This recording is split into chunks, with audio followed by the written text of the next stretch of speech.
ಓಂ ಶ್ರೀ ಗುರು ಬಸವಲಿಂಗಾಯ ನಮಃ. ಸರ್ವರಿಗೂ ಶರಣು ಶರಣ.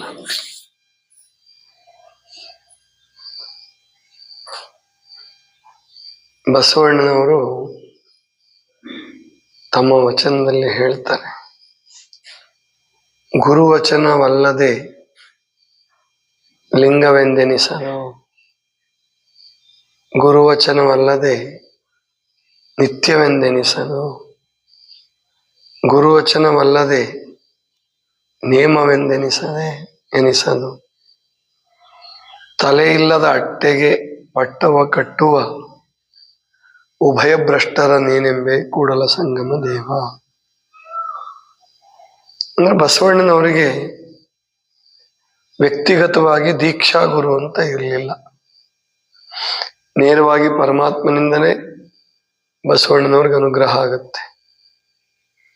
ಆ ವಿಷಯ ಅವರ ವಚನದಲ್ಲೇ ವ್ಯಕ್ತ ಆಗಿದೆ. ನೀವೇ ಜ್ಞಾನಗುರುವಾದ ಕಾರಣ ಅಂತ ಬರುತ್ತೆ. ಅದನ್ನ ತಿಳ್ಕೊಂಡು ಕೆಲವರೆಲ್ಲ ಮತ್ತೆ ಬಸವಣ್ಣನವ್ರಿಗೆ ಗುರು ಇಲ್ಲದೆ ಲಿಂಗ ಸಿಕ್ಕಿದೆ ಅಂದ್ರೆ, ದೀಕ್ಷೆ ಆಗಿದೆ ಅಂದ್ರೆ ನಾವ್ಯಾಕೆ ಹಾಗೆ ಇರಬಾರದು, ಗುರುವಿನ ಅಗತ್ಯ ಏನಿದೆ ಅಂತ ಹೇಳಿ ಕೆಲವರೆಲ್ಲ ಚರ್ಚೆ ಮಾಡಿರಬಹುದು ಅಂತ ಕಾಣಿಸುತ್ತೆ. ಅದು ಬಸವಣ್ಣನವ್ರಿಗೆ ಆಗ್ತಕ್ಕಂಥ ಅನುಗ್ರಹ ಕೋಟಿ ಅಲ್ಲ, ಶತಕೋಟಿ, ಸಹಸ್ರ ಕೋಟಿ ಜನರಲ್ಲಿ ಒಬ್ಬರಿಗೆ ಆಗ್ತಕ್ಕಂಥದ್ದು. ಪ್ರವಾದಿಗಳಲ್ಲೂ ಕೂಡ ಗುರುಗಳಿರ್ತಾರೆ. ಯೇಸು ಕ್ರಿಸ್ತನಿಗೆ ಗುರುಗಳಿದ್ದಾರೆ. ಬುದ್ಧನಿಗೆ ಸ್ವಯಂ ಜ್ಞಾನೋದಯ ಆಯಿತು ಅಂದ್ರೂ ಕೂಡ ಬುದ್ಧನಿಗೆ ಗುರುಗಳಿದ್ದಾರೆ. ಬಸವಣ್ಣವ್ರಿಗೂ ಕೂಡ ದೀಕ್ಷಾ ಗುರುಗಳಿಲ್ಲ, ಆದರೆ ಶಿಕ್ಷಾ ಗುರುಗಳು ಉಂಟು. ಅಂದ್ರೆ ಕಲಿಬೇಕಾದ್ರೆ ಅವ್ರು ಯಾರೇ ಇದ್ರೂ ಗುರುಗಳ ಹತ್ರ ಕಲಿಯಲೇಬೇಕಾಗುತ್ತೆ. ಇನ್ನು ದೀಕ್ಷೆಯ ವಿಷಯದಲ್ಲಿ ಬಂದಾಗ ಅಲ್ಲಮಪ್ರಭುವಿನಷ್ಟು ಸಾಧನೆ ಮಾಡಿದ ಯೋಗಿಗಳು ಸಿಗೋದು ಬಹಳ ಕಷ್ಟ. ಅವರು ಬಸವಣ್ಣನವರ ವಿಷಯದಲ್ಲಿ ಹೇಗೆ ಸಾವಿರಾರು ವರ್ಷಗಳಿಗೊಮ್ಮೆ ಹುಟ್ಟತಕ್ಕಂತಹ ಪ್ರವಾದಿಗಳು ಬಸವಣ್ಣನಂತಹವರು, ಹಾಗೇನೆ ಅಲ್ಲಮಪ್ರಭು ದೇವರಂತಹ ಯೋಗಿಗಳು ಅವರು ಎಷ್ಟೋ ಸಾವಿರ ವರ್ಷಗಳಿಗೊಮ್ಮೆ ಹುಟ್ಟತಕ್ಕಂತಹವರು. ಅಂತಹ ಯೋಗಿಗೂ ಕೂಡ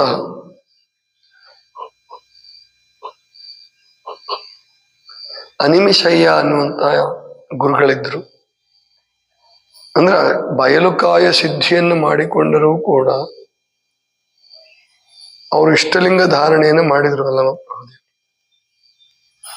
ಇಷ್ಟಲಿಂಗ ಧಾರಣೆಯನ್ನ ಮಾಡಿದ್ರೆ ಅಷ್ಟೇ ಅಲ್ಲ, ಅನಿಮಿಷಯ್ಯನನ್ನ ಕುರಿತು ಹೇಳ್ತಾರೆ, ಅಯ್ಯ ನೀ ನನಗೆ ಗುರುವಪ್ಪಡೆ, ನಾ ನಿನಗೆ ಶಿಷ್ಯನಪ್ಪಡೆ. ನೀನೆನ್ನ ಕಾಯದಲಡಗಿ, ನೀನೆನ್ನ ಮನದಲಡಗಿ, ನೀನೆನ್ನ ಪ್ರಾಣದಲಡಗಿ, ನೀನೆನ್ನ ಭಾವದಲಡಗಿ, ಎನ್ನ ಕರಸ್ಥಲಕ್ಕೆ ಬಂದು ಕೃಪೆ ಮಾಡ ಗುಹೇಶ್ವರ. ಅಂದ್ರೆ ಇಲ್ಲಿ ದೇವರಿಗೆ ಗುರುವನ್ನಾಗಿ ಬಾ, ನನಗೆ ಲಿಂಗವಾಗಿ ಬಾ ಅಂತ ಪ್ರಾರ್ಥನೆ ಮಾಡಿದ್ರು. ಅನಿಮಿಷಯ್ಯನವರು ಅಲ್ಲಮಪ್ರಭುಗಳ ಗುರುಗಳು ಅನ್ನೋದು ಎಲ್ಲರಿಗೂ ಗೊತ್ತಿರ್ತಕ್ಕಂತಹ ಸಂಗತಿ. ಅಂದ್ರೆ ಅನಿಮಿಷಯ್ಯನವರು ತಪಸ್ವಿಗಳು.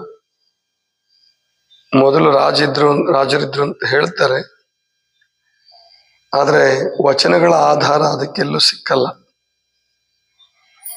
ಅವರು ಮುಂದಿನ ಕವಿಗಳು ಅದರ ಬಗ್ಗೆ ಹೇಳ್ತಾರೆ. ಆದ್ರೆ ಅನಿಮಿಷಯ್ಯನವರು ಕಲ್ಯಾಣಕ್ಕೆ ಬಂದು ಮೊದಲು ಏನು ಹೆಸರಿಟ್ಟು ಗೊತ್ತಿಲ್ಲ, ಅದು ವಚನಗಳಲ್ಲಿ ಸಿಕ್ಕಲ್ಲ. ಅನೇಕ ಜನ ಅವರಿಗೆ ಅನಿಮಿಷಯ್ಯ ಅಂತಾನೆ ಕರೆದಿದ್ದಾರೆ. ನೀಲಮ್ಮ ವಚನದಲ್ಲಿ ಅವರ ಹೆಸರು ಬರುತ್ತೆ,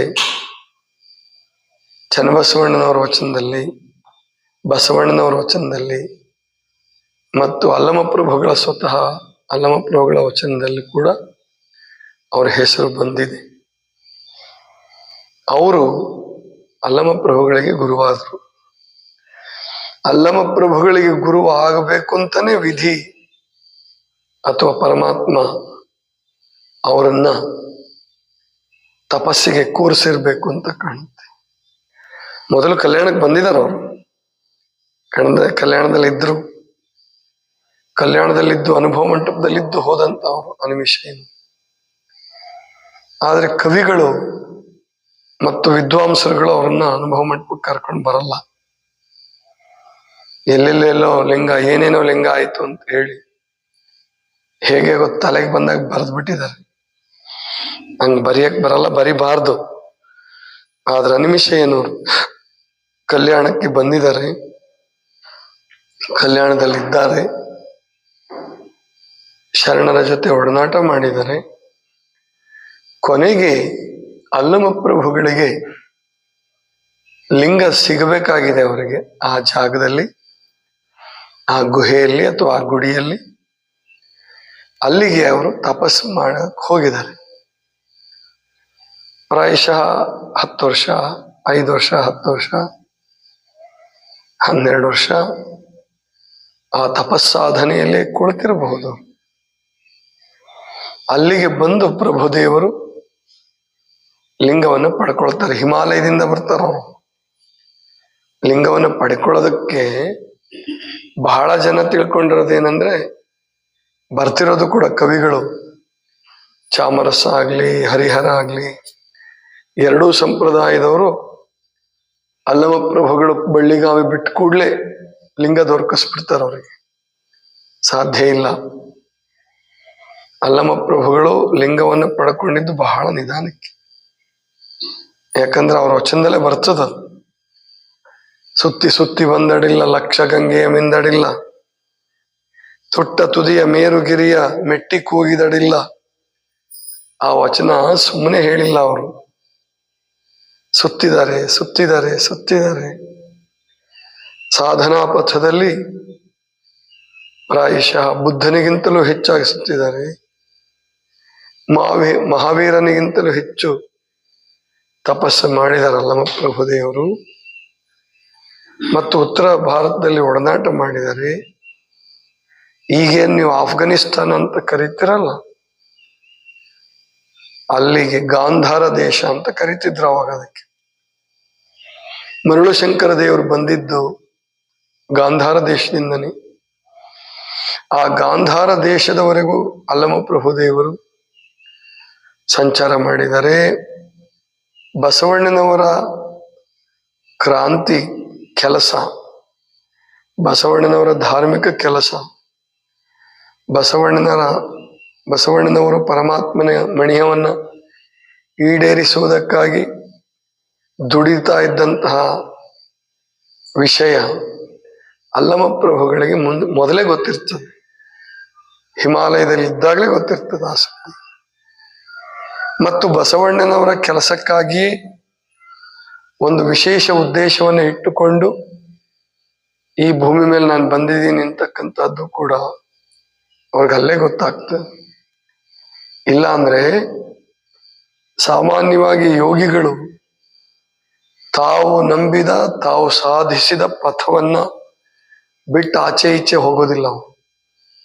ಸಿದ್ದರಾಮ ಶಿವಯೋಗಿಗಳಾಗ್ಲಿ, ಅಲ್ಲಮ ಪ್ರಭುದೇವರಾಗ್ಲಿ, ಬಸವಣ್ಣನವರ ಆ ಆಂದೋಲನಕ್ಕೆ, ಬಸವಣ್ಣನವರ ಧರ್ಮ ಸ್ಥಾಪನೆಯ ಕಾರ್ಯಕ್ಕೆ ಬಂದು ಏನ್ ಕೈ ಕೂಡಿಸಿದ್ರಲ್ಲ, ಅದು ಸುಮ್ಮನೆ ಆದಂತಹ ಕೆಲಸ ಅಲ್ಲ. ಅದು ಪರಮಾತ್ಮನ ಅನುಗ್ರಹದ ಪ್ರಕಾರವಾಗಿ ಪರಮಾತ್ಮನ ಇಚ್ಛೆಯಿಂದ ಬಂದಂತಹ ಕೆಲಸ. ಅಂದ್ರೆ ಬಂದಂತಹದ್ದೇ ಹೊರತು ಅವ್ರ ಇಚ್ಛೆಯಿಂದಲೋ ಅಥವಾ ಯಾರ ಇಚ್ಛೆಯಿಂದನೋ ಬರ್ತಾರೆ ಅಂತಲ್ಲ. ಹಾಗೆ ಪ್ರಭುದೇವರು ಬಂದು ಅನಿಮಿಷೇನವ್ರ ಹತ್ರ ಲಿಂಗವನ್ನು ಪಡ್ಕೊಳ್ತಾರೆ. ಅಂದ್ರೆ ಇಲ್ಲಿ ಹೇಳುವ ತಾತ್ಪರ್ಯ ಏನಂದ್ರೆ, ನಾವು ಗಳಿಸಿದ ವಿದ್ವತ್ತಾಗಲಿ, ಮಾಡಿದ ಯೋಗ ಸಾಧನೆ ಆಗಲಿ, ಅಥವಾ ಗೈದ ತಪಸ್ಸಾಗಲಿ, ಯಾವುದೇ ಆದರೂ ಕೂಡ ಕಡೆಗೆ ಅದು ಪರಮಾತ್ಮನ ಮುದ್ರೆ ಹೊತ್ತು ಬೀಳ್ಬೇಕಂದ್ರೆ, ಪರಮಾತ್ಮನ ಮುದ್ರೆ ಬೀಳ್ಬೇಕಾದ್ರೆ ಅದಕ್ಕೆ ಗುರು ಬೇಕಾಗ್ತಾನೆ, ಗುರುವಿನ ಅನುಗ್ರಹ ಬೇಕಾಗ್ತದೆ. ಅದಕ್ಕೆ ಗುರುವಿಲ್ಲದೆ ಏನೂ ಸಾಧ್ಯವಿಲ್ಲ. ಗುರುವಿನ ಅನುಗ್ರಹವಿಲ್ಲದೆ ಏನೂ ಸಾಧಿಸಕ್ ಸಾಧ್ಯವಿಲ್ಲ ಅಂತ ಹೇಳಿ ಎಲ್ಲಾ ಶರಣರು ಹೇಳ್ತಾರೆ, ಬಸವಣ್ಣವರು ಹೇಳ್ತಾರೆ. ಗುರುವಚನವಲ್ಲದೆ ಲಿಂಗವೆಂದೆನಿಸದು, ಗುರುವಚನವಲ್ಲದೆ ನಿತ್ಯವೆಂದೆನಿಸದು, ಗುರುವಚನವೆಂದಲ್ಲದೆ ನೇಮವೆಂದೆನಿಸದು. ನಿತ್ಯ ನಿಯಮಗಳನ್ನ ನಾವು ಕೆಲವೊಂದು ಇಟ್ಕೊಳ್ತೀವಿ, ನಾವು ಹೀಗೆ ಮಾಡ್ಬೇಕು ಹೀಗೆ ಮಾಡ್ಬೇಕು, ಸಾಧಕರು ಇಟ್ಕೊಂತಾರೆ, ತಪ್ಪಲ್ಲ, ಒಳ್ಳೇದೇ ಅದು. ಗುರು ಸಿಗುವವರೆಗೆ, ಪರಮಾತ್ಮನ ದೊರೆಯುವವರೆಗೆ ಎಲ್ಲರೂ ಬಳಲಲೇಬೇಕು, ನಿಯಮಗಳನ್ನು ಇಟ್ಕೊಂಡು ವಿಫಲರಾಗಲೇಬೇಕು, ಮತ್ತೆ ಮತ್ತೆ ಸಾಧಿಸಲೇಬೇಕು. ಅದು ಪ್ರಕೃತಿ ನಿಯಮ. ಆದರೆ ಗುರು ಸಿಕ್ಕ ಮೇಲೆ ಗುರುವಿನ ನಿಯಮದಂತೆ, ಗುರು ಹಾಕಿಕೊಟ್ಟಂತಹ ಮಾರ್ಗದಲ್ಲಿ ನಡೀತಕ್ಕಂತಹದ್ದು ಅತ್ಯಂತ ಶ್ರೇಷ್ಠವಾದ ಮಾರ್ಗ. ಅದಕ್ಕೆ ಗುರುವಲ್ಲದೆ ನಿತ್ಯವೆಂದೆನಿಸದು, ಗುರುವಲ್ಲದೆ ನಿಯಮವೆಂದೆನಿಸದು ಅನ್ನುವಂತಹ ಮಾತನ್ನ ಬಸವಣ್ಣವ್ರು ಹೇಳ್ತಾರೆ. ಈ ಕಾರಣಕ್ಕಾಗಿ ಅಷ್ಟಾವರಣದಲ್ಲಿ ಮೊಟ್ಟ ಮೊದಲು ಗುರುತತ್ವ. ನಗುರೋರಧಿಕಂ ಅಂತ ಉಪನಿಷತ್ತುಗಳು ಕೂಡ ಹೇಳಿದ. ಹರನಿಂದಲಧಿಕ ಸದ್ಗುರುವೆಂಬುದನ್ನು ಕೇಳಿ ಗುರುವಿನ ನಿಮ್ಮ ಚರಣವನ್ನು ನುತಿಸುವೆನು, ಕರುಣದಿಂದೆನಗೆ ಕೃಪೆಯಾಗು. ಪರಮಾತ್ಮನಿಗಿಂತಲೂ ಗುರು ದೊಡ್ಡವನು. ಯಾಕಂದ್ರೆ ಪರಮಾತ್ಮ ಬಂದು ನೇರವಾಗಿ ನಮ್ಗೆ ಹೇಳ್ಕೊಡಲ್ಲ, ಅದನ್ನ ಹೇಳಿಕೊಡ್ತಕ್ಕಂತಹವನು ಗುರು. ಪರಮಾತ್ಮನ ಅನುಗ್ರಹವನ್ನ ಗಳಿಸಿಕೊಡ್ತಕ್ಕಂತಹವನು ಗುರು. ಅಂತಹ ತತ್ವವನ್ನು ಎಷ್ಟು ದಿವಸ ತಿಳ್ಕೊಂಡಿದೀವ ತತ್ವದ ಬಗ್ಗೆ, ನಾಳೆಯಿಂದ ಲಿಂಗ ತತ್ವವನ್ನು ತಿಳಿದುಕೊಳ್ಳೋಣ. ಇದಿಷ್ಟು ಇವತ್ತಿನ ಚಿಂತನ. ಸರ್ವರಿಗೂ ಶರಣು ಶರಣ.